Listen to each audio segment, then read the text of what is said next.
Things about our country that this is counteracting. So if you're a little bit older, you know, you young people may not, the younger of you, and I don't know where that age stops, but us older people in the room will remember that America went through this huge time, probably somewhere between 10 and 20 years, that all jokes were Polish jokes. Okay, so some of you remember that. And Polish people in America have been striving to have equality, just like many ethnic groups do when they come. So this goes all the way back to World War I. So World War I, this is a monument to those that served and died in World War I from this parish. And it's 499.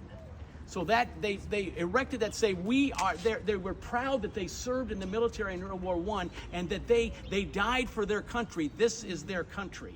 And so that gives great pride to them and helps them with that and understanding it. And then the second thing is, of course, we had a Polish pope. It had been Italian popes for several centuries, and then we had a Polish pope. He came to Chicago. He visited here, and so there to remember that and how exciting it was, of course, for the Polish community when the Pope was from Poland, and he began to make some changes, of course, in the Catholic Church. And so these two things help, you know, symbols and other symbols of what we saw in the church. They make a difference and they help us. And we all mark things like that. And here is a part of American history that we're standing in. I was surprised how few people were in there. And, you know, when Ann and I first came, you couldn't get a seat. Literally, you could not get a seat. And that, I don't know, the first one was 25 years ago that we did this, maybe. So we came to this church probably about 25 years ago.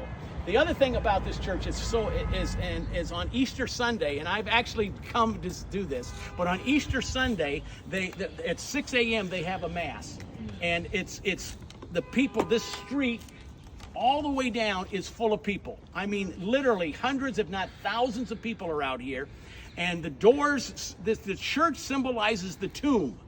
And so the doors are locked. You can't get in. And then all of a sudden the priest comes out, and I didn't know what he said, but he shouted loud, and he shouted, "The tomb is empty," in Polish. And then everybody goes in and worships Christ, the risen Christ, on Easter. So that, you know, and I heard that happen, but I actually came once and was here one Easter morning to see that. And it's quite a sight. So here, the sincerity of the people, we didn't get a chance to see that, but as you notice, people, one of the things that Ann and I noticed when we first came here was that the sincerity of people in their praying.